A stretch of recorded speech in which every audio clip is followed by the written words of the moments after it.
E aí, pessoal, fiquem com o vídeo do professor Olavo de Carvalho. Curtam, comentem, compartilhem. Quem puder, ajude o nosso canal. Os links estão aí no comentário fixado e na descrição do vídeo. Vamos ajudar a manter viva a memória do nosso querido professor e, com isso, restaurar a inteligência e a autocultura no Brasil. Não vamos ganhar a guerra cultural com política, e sim com inteligência. Muito obrigado a todos. Vamos em busca do conhecimento. Os links estão aí para vocês ajudarem o canal. Valeu! O problema principal de qualquer país é você ter nos altos postos, no coração ali da elite, um número suficiente de pessoas capacitadas a entender qual é a posição do país no cenário internacional, e entender o momento histórico que estão vivendo, entender, vamos dizer, a escala civilizacional que os problemas aparecem, e, em suma, saber o que estão fazendo. Se você perguntar quando foi a última vez que houve pessoas assim qualificadas nos altos postos do governo, talvez foi no tempo do Getúlio Vargas. Depois não teve mais. Durante o governo militar não teve. Durante o período do PT não precisa nem falar. E agora também não tem. Este é o problema. Em suma, o grande problema do Brasil é querer resolver todos os problemas e depois tornar-se qualificado para resolvê-los. Quer dizer, o problema da qualificação, o problema do estudo, o problema do preparo, o problema da qualificação intelectual, parece que não existe no Brasil. Existe uma esfera que eles chamam da esfera prática, onde não precisa saber nada, tá certo? Então resolve os problemas na esfera prática e depois nós vamos estudar e discutir ideias, etc. É uma ideia assim tão animal, tão suína, que não deveria nem ser discutido. Eu acho que o sujeito que tem essa ideia deve ser respondido com tapa na cara e ponto final. Tapa cuspido na cara. Né? Não é um sujeito que mereça... Eu não considero que uma pessoa assim mereça conversar comigo. Se vier um sujeito com essa ideia aqui, eu ponho ele para fora na mesma hora. Então você não está qualificado para conversar comigo, você vai embora. Né?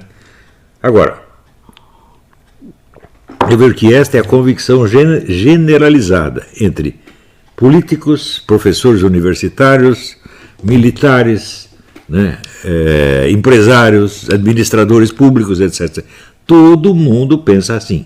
Eu lembro particularmente do episódio em que, dando aula para estudantes de administração pública na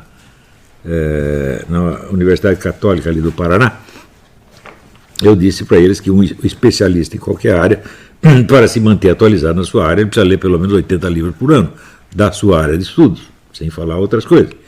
E eles ficaram chocadíssimos. Eles acharam que aquilo era uma coisa opressiva. Ele quer nos matar, 80 livros por ano. Ou seja, a simples ideia de você estudar a sua área de trabalho parecia chocante, porque você estuda, você tira o diploma universitário, não é para abrir uma área de estudo para você, é para fechá-la. Você já tirou o diploma, acabou, não precisa estudar mais, acabou. Quer dizer, o diploma marca o fim da sua vida de estudos. Isto é um fenômeno que o Zé Honório Rodrigues já comentava, acho que... Carpô também, mas especialmente o Zé Honório tocou muito nisso aí, a respeito da formação em história. Né? Quer dizer que, na França, um diploma de doutor, o sujeito alcança aos 50, 60 anos. É uma espécie, vamos dizer, de coroamento da carreira. É o topo da carreira. No Brasil, não. O sujeito tira um diploma de doutor aos 25 anos e acabou a sua carreira de estudo, ele está livre. Ele agora pode ensinar, não precisa mais estudar. É esta mentalidade, gente. Enquanto não acabar isso, não adianta você vir perguntar o que você sugere para a educação brasileira, o que você sugere para a economia brasileira, o que você sugere para a agricultura brasileira, o que você sugere para a segurança pública. Eu não sugiro nada, porque nessa base nada tem solução, nunca. Não existe ação sem o agente. E se o agente não está qualificado, a ação só vai levar a resultados desastrosos sempre, haja o que houver. Esta proposta está errada, a outra está errada, a terceira também vai estar errada, e todos os planos vão dar sempre errado. Gente, o problema não está nas ideias e nos planos, o problema está nas pessoas. Se você não tem o pessoal qualificado, não adianta você quer ter a melhor ideia do mundo. Então, o problema, vamos dizer, da educação superior é o maior. Quando eu digo superior, não é universitário, é pós-universitário. É o que o sujeito vai estudar já no exercício da sua profissão. Não é isso? Este é o maior problema do Brasil, porque é ali que você encontra as pessoas mais desqualificadas. Nós temos visto esses dias exemplos desse tipo. Eu já dei vários aqui. Eu não aguento mais ver esses vagabundos, picaretas, mentirosos, farsantes, fingindo que sabe coisa que não sabe, porra. Eu, quando não sei o negócio, eu digo simplesmente, não sei, pergunta pro outro. Agora, no Brasil, isso parece que é um pecado, não pode, todo mundo sabe tudo. Né? Acabou de ouvir falar qualquer coisa, você já tem uma opinião pronta, meu Deus do céu. Né? E às vezes vem exigir isso de mim. O que você acha disso? O que você acha aqui? Não acho nada, mal acabei de ouvir falar. O que você acha do terraplanismo? Falou, eu ouvi falar disso aí anteontem, eu li um pouquinho, vi lá uns vídeos e tal. Eu já tenho que ter uma opinião, né? Por quê? E assim por diante. Né? Eu vejo também que no Brasil você reconhecer que um problema existe é um pecado. Só pode haver soluções. Você já tem a resposta pronta e a solução final. Se você reconhece que é um problema, o sujeito já entende o quê? Você está do lado oposto, porque tudo só tem dois lados. Né? Você só tem dois neurônios, tem o contra e o a favor. Se você não está no contra, está a favor e vice-versa. Então, todo problema só tem duas soluções possíveis. Uma certa, que é a que está na cabeça do cidadão, e a errada, que está na cabeça do outro. E os caras acham que tudo é assim. Portanto, você já tem que ter uma opinião formada na mesma hora, sobre coisas das quais você nunca ouviu falar. Não é isso? Para mim, é assim, é o exemplo do Cílio Bocaneira, né? Que era correspondente do Globo na Europa, não sei onde. E uma vez eles fizeram no Globo uma roda de perguntas. Chamaram o jornalista do Globo para fazer perguntas para ele, né? Não sei porquê. E um desses jornalistas era eu. Né? E eu perguntei assim, como é esse negócio de...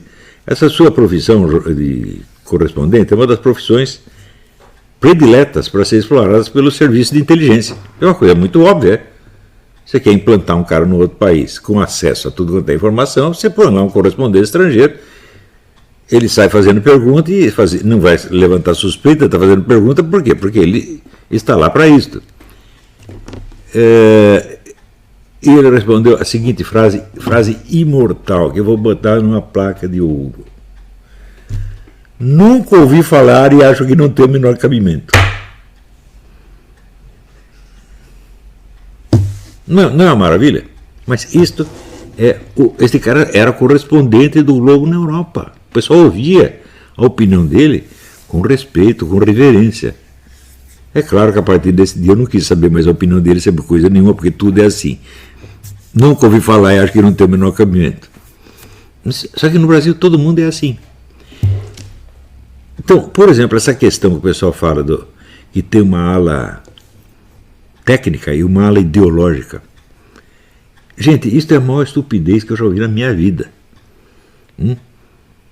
Porque você ser a favor de soluções técnicas é uma ideologia, evidentemente. Já expliquei, essa ideologia positivista, criada por Augusto Comte. Ele achava que o debate político devia ser eliminado e transformado num debate tecnocientífico. Então, você reúne uma cúpula, uma elite de cientistas, eles têm a solução de todos os problemas, e não há por que ter um debate político. Não há por que haver preferências, eu prefiro isso, eu prefiro aquilo. Não, tudo tem a solução científica. Né? Augusto Comte morreu louco, gente. Mas ele já estava louco muito antes. Né? E esta ideia penetrou na intelectualidade brasileira, especialmente a intelectualidade militar, no último quarto do século XIX. Os caras que proclamaram a República vinham com essa ideia na cabeça, eram todos positivistas. Né? Então, isso tem uma influência profunda nas nossas Forças Armadas. O pessoal já esqueceu essa influência, mas ela continua ativa. Por quê? Porque não foi substituída por outra. Então, você tem ali milhares de pessoas que são positivistas sem saber. O próprio Augusto Comte dizia: a vida dos vivos é determinada por filósofos mortos. Filósofos que os vivos desconhecem por completo. Né? Então, Fala Augusto Comte, quantas pessoas no Brasil liam Augusto Comte? Bom, antigamente, no século XIX, bastante gente lia, no tempo da República ainda gente lia, mas nas últimas décadas ninguém mais lê. Mas tinha o Pontes de Miranda, era um grande leitor do Augusto Comte, né? Escreveu aquele comentário do Código Civil, acho que em 75 volumes, né? Então, era o típico intelectual positivista brasileiro, né? Visto com reverência quase religiosa por gerações e gerações de advogados, né? Eu tentei ler umas coisas do Pontes de Miranda, achei uma chatice e esqueci logo, né? Mas e hoje em dia, quando eu ouço com um sujeito positivista falar, então já não me interessa, eu já sei a conversa que vem aí, não quero mais saber. E esta ideia se arraigou, sobretudo no meio militar, e tem até hoje este horror que eles têm à política e esse amor que eles têm às soluções tecnocientíficas. E eles não sabem nem que isto é uma ideologia. Por quê? Existe solução científica para todos os problemas sociais e econômicos de um país? Não. Até em que medida a economia é uma ciência? Ela é até certo ponto. Mas há um vasto coeficiente ali de preferência, de decisão humana, etc, etc. Do mesmo modo na ciência política. Então isso quer dizer que o elemento da escolha, o elemento da preferência está presente em toda a questão política. E essa preferência introduz o elemento o quê? Ideológico. O que é uma ideologia? É um conjunto de preferências sistematizado de maneira racional para parecer o mais razoável e o mais científico que possível. Mas evidentemente sem ser científico. Existe uma diferença conflituosa entre a abordagem científica e ideológica? Existe idealmente, gente. Então, idealmente, o que é ciência não é ideologia, o que é ideologia não é ciência. Idealmente, mas na prática, as duas coisas quase sempre são indiscerníveis, porra.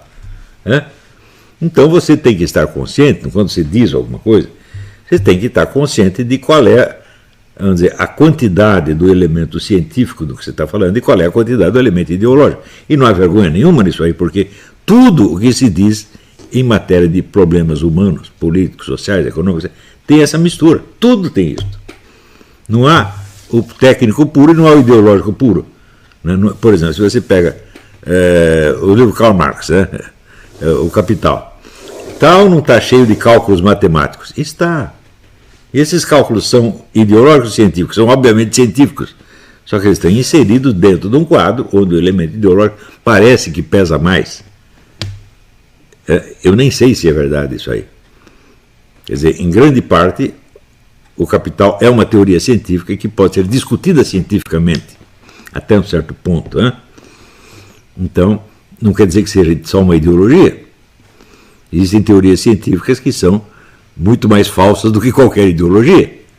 Existem discursos ideológicos que são muito mais realistas e objetivos do que certas teorias científicas. Se você pegar, por exemplo, a teoria da evolução do Charles Darwin, até uns 10 anos atrás, ela era um dogma, ninguém colocava em discussão. Agora já piorou o negócio.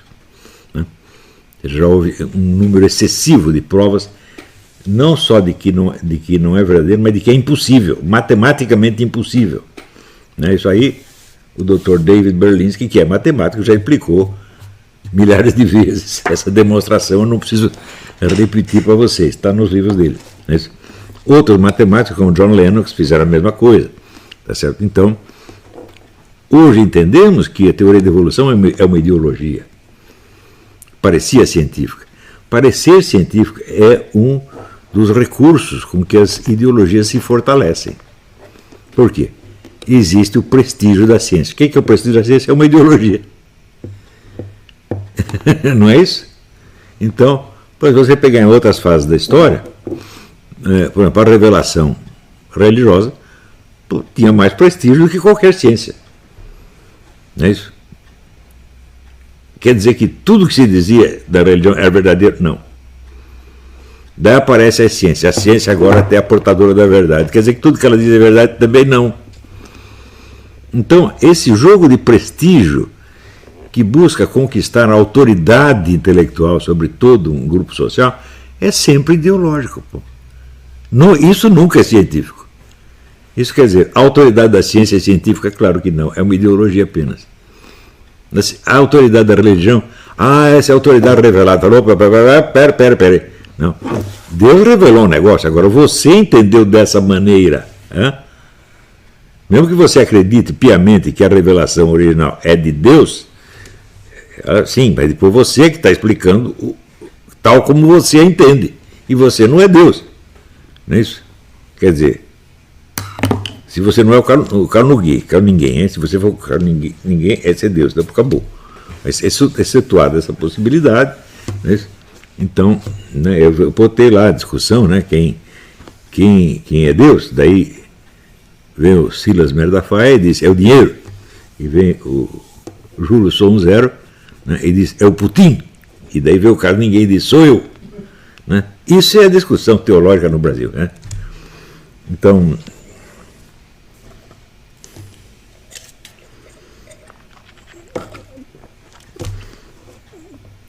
tudo isso é muito importante porque as pessoas com essas ideias, com esse conceito do que é ciência, do que é tecnologia, do que é ideologia, são as pessoas que tomam decisões no Brasil.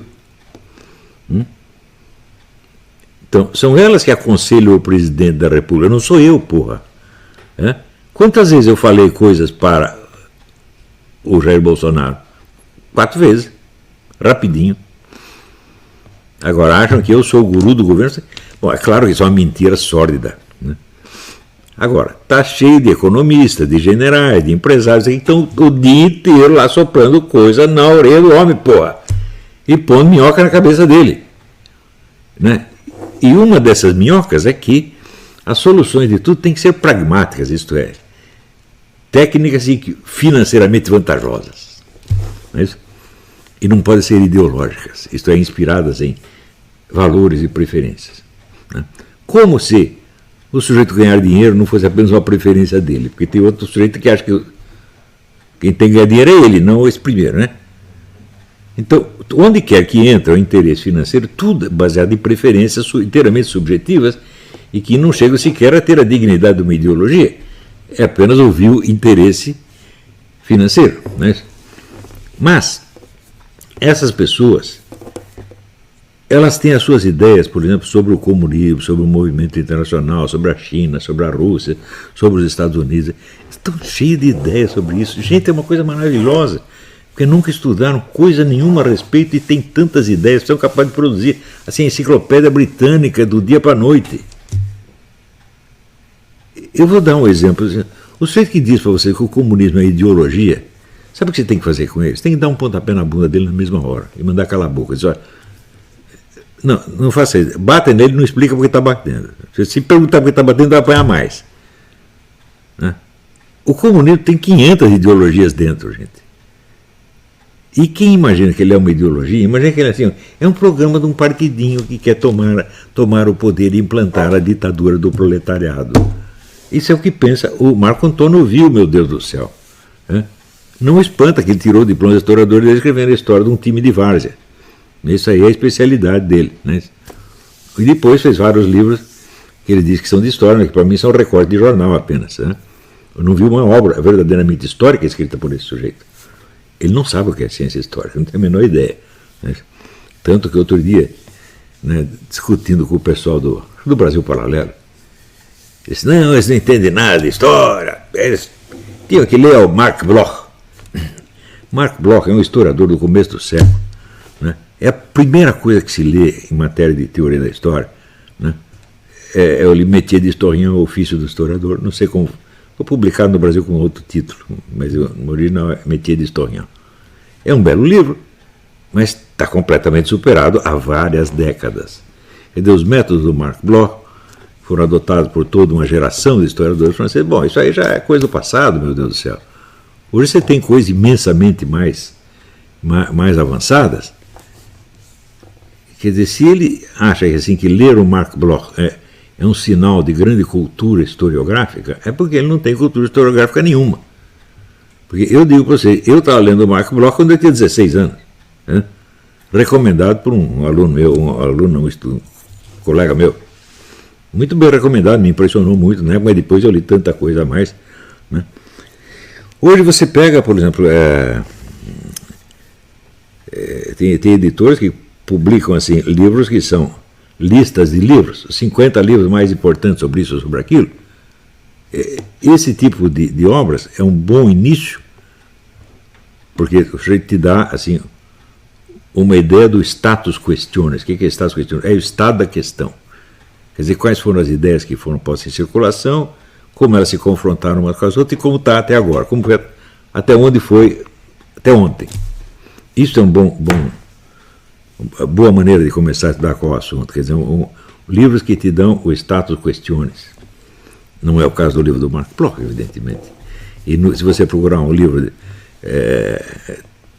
de teoria e história, livro desse tipo sobre teoria e história da historiografia, você verá que 90% das possibilidades o livro do Mark Bloch estará citado entre outros 50 ou 60. Não sozinho, né? Nem em primeiro lugar. Então, por exemplo, uma boa coisa seria começar lendo os escritos em que o fundador da ciência histórica moderna, Leopold von Ranke, se explicou sobre o que ele estava fazendo, né?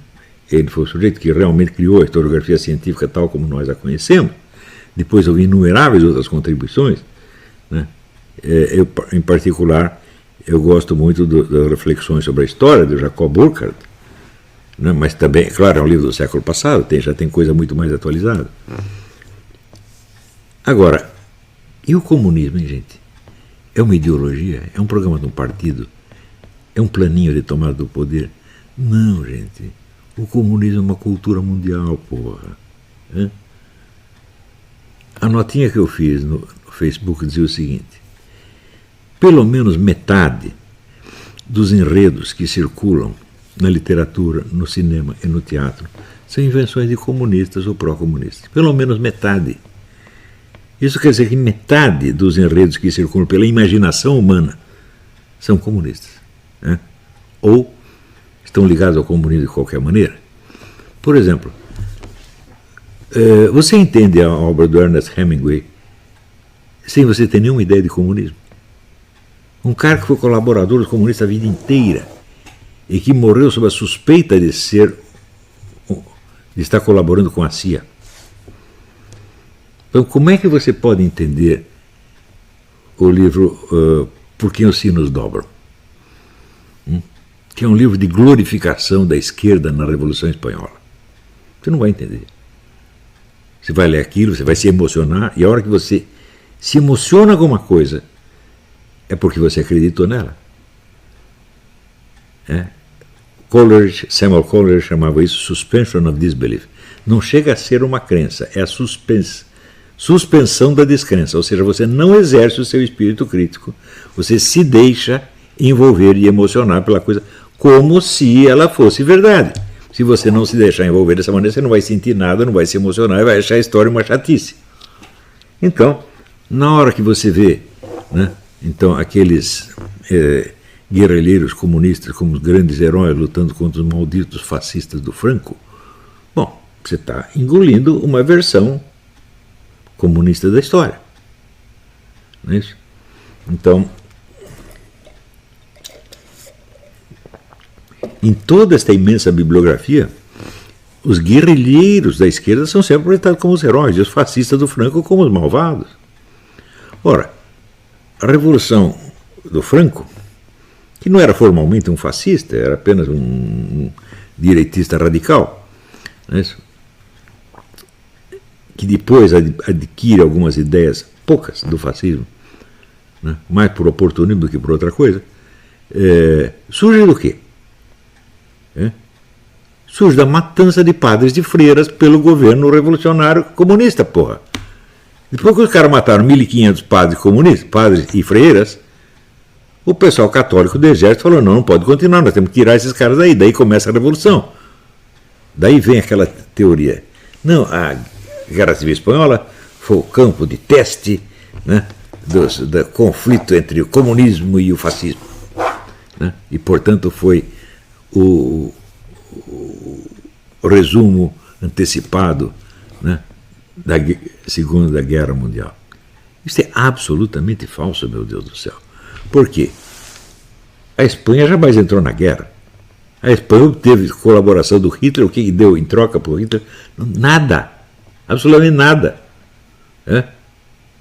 O Hitler considerava que uma dor de dentes era infinitamente preferível ao Francisco Franco, porque era aquele pentelho que vinha lá pedir ajuda, pedir dinheiro, pedir armas, ele nunca dava nada em troca. Ou seja, a Espanha jamais colaborou com o regime nazista. Então, o que isso tem a ver com a Segunda Guerra Mundial que veio em seguida? Não tem absolutamente nada, é outra coisa completamente diferente. É um capítulo do morticínio de cristãos no século XX. Se não houvesse esse morticínio de cristãos, o governo republicano estava lá até hoje. Por quê? O senhor Francisco Franco não era um homem político. Ele era apenas um oficial do exército, muito católico, desde que confessava e comungava todo dia. A hora que ele viu o cara matando padre e freira, ele decidiu tomar uma atitude qualquer. Também, vocês vejam,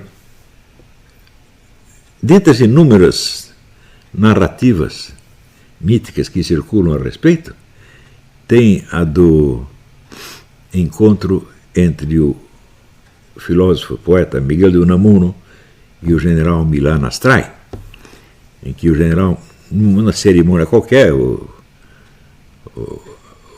Miguel de Unamuno estava fazendo um discurso, e o general, que era um sujeito mutilado pela guerra, faltava um braço, faltava uma orelha, sei lá o quê, né, interrompe e grita: abaixo a inteligência, viva a morte. Né? E daí o Miguel de Unamuno dá uma bela resposta, né, e vai embora. Ora, o pessoal conta essa história como sendo assim, um momento de glória do antifascismo.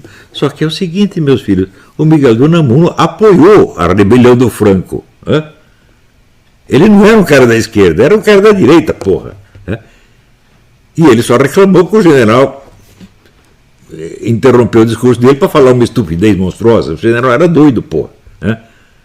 Então, a coisa não tem o significado político com que é divulgada internacionalmente. Você pega qualquer desses generais e empresários e políticos, etc., todos eles conhecem essa história. E pensam assim, a brutalidade fascista, contra o espírito democrático da esquerda, todos eles pensam que é assim. Ora, se você pegar, por exemplo, os livros que começaram a moldar o século XX, né, na literatura francesa, espanhola, italiana, americana, é tudo comunista, meu Deus do céu. Você tem livros de grande sucesso na época da Primeira Guerra, do Jules Vallès, L'Enfant, o menino, né? Então a história começa assim: eu fui muito surrado, etc, etc, só sofri, só me deram porrada e nunca me deram um beijinho. Era já um menino, né?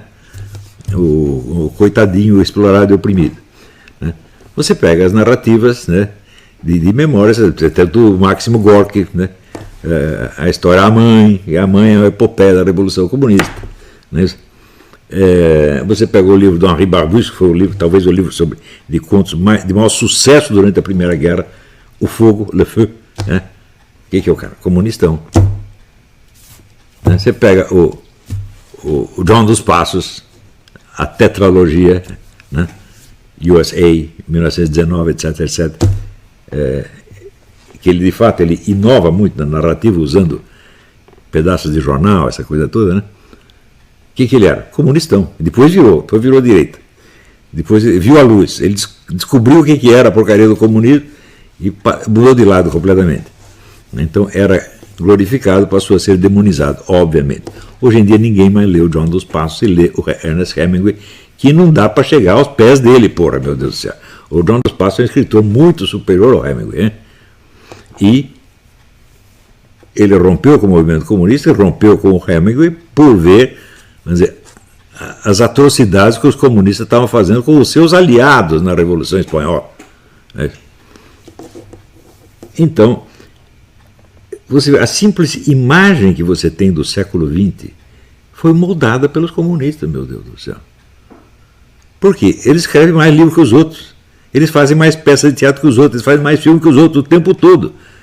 Por que isto? Porque a KGB foi a maior produtora de literatura do mundo. Quer dizer, as pessoas pensam que a KGB, as pessoas falam KGB e CIA. Eu falo, mas o que tem a ver uma coisa com outra?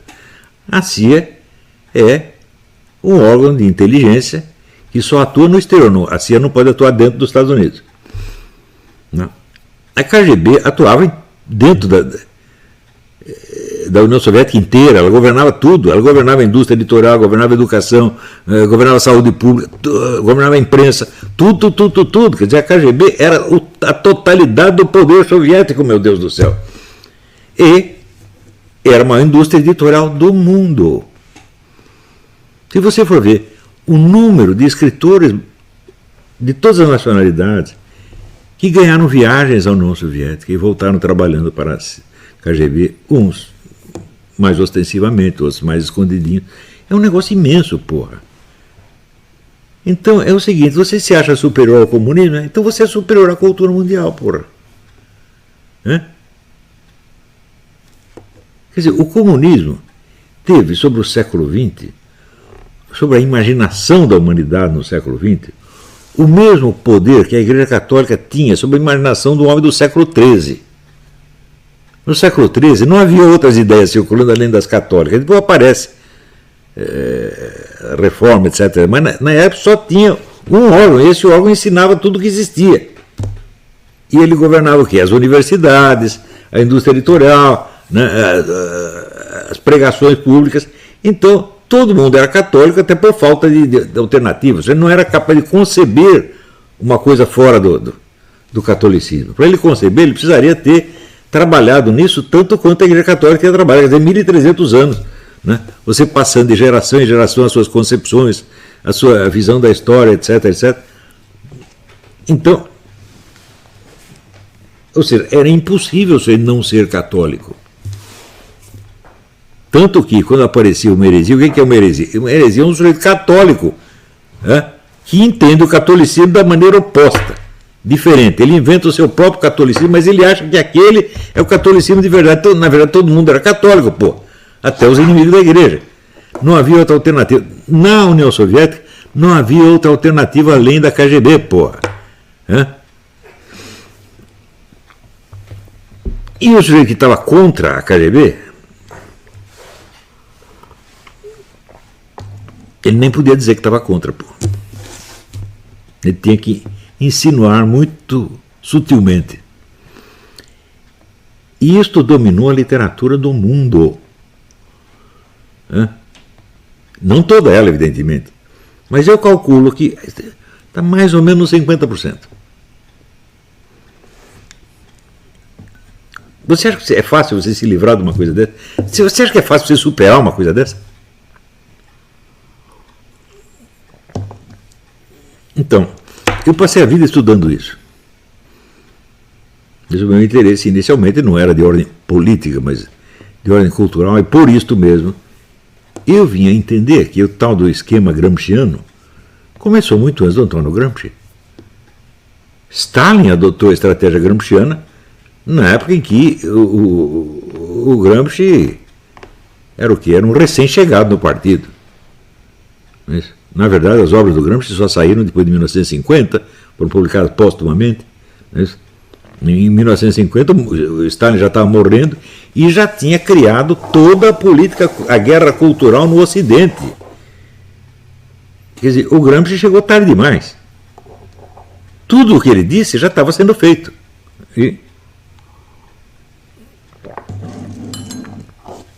E essa ofensiva cultural, a característica principal dela é que ela não era propaganda comunista.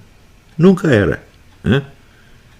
Tudo seguia a instrução do John Howard Lawson, da Escola de Roteiristas: não façam filmes comunistas, façam filmes normais que tem uma mensagenzinha comunista no meio. Só que essa mensagenzinha comunista tem que estar presente em todos os filmes. Então você se acostuma com isso e aquilo passa a fazer parte do quê? Da cultura capitalista. Da cultura do Ocidente democrático. Então, daqui a pouco, tudo que o comunista quer que você pense, você pensa em nome da América, em nome da democracia, em nome do capitalismo, etc, etc. Você não tem a menor ideia de onde aquilo veio. Para o sujeito conseguir enxergar esta coisa proteica, essa entidade proteica que está onipresente, e conseguir captar algo da forma dela, você precisa de muitos anos de estudo. E precisa de um talento específico para isso. Que é, por exemplo, é o talento da história cultural, na verdade, é o talento da história das ideias, por assim dizer. Quantos camaradas preparados sobre isso existem na esfera federal? Eu digo, só há pessoas mais ou menos preparadas para isso entre os meus alunos. Nas faculdades de Economia e Ciência Social não tem, no Exército não tem, na Aeronáutica não tem, na Marinha não tem, na Igreja Católica não tem, nas igrejas protestantes não tem. Ou seja, e os poucos alunos que eu consegui preparar para isso não estão atuando na política. Né? Você veja, aqueles que ficaram no alto funcionalismo público federal, será que eles estão tendo tempo de estudar essas coisas? Por isso que eu disse para saírem. Por isso que eu aconselhei, olha, esse é prematuro para vocês ocuparem postos no governo federal. Vocês têm que continuar se preparando e formar uma intelectualidade possante. Né?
E aí, pessoal, gostaram do vídeo?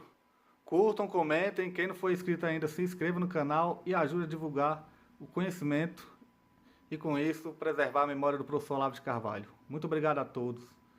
Curtam, comentem, compartilhem. Vamos lá, pessoal. Valeu! E aí, pessoal do canal, tranquilo? Então, a gente ainda quer fazer o sorteio das 3 canecas do professor Olavo de Carvalho aqui no nosso canal. Mas para isso a gente tem que chegar a 120 mil inscritos no canal. Então compartilhe, comente, curta. Mande nosso canal para os seus amigos, parentes, para todo mundo se inscrever e a gente chegar a 120 mil inscritos.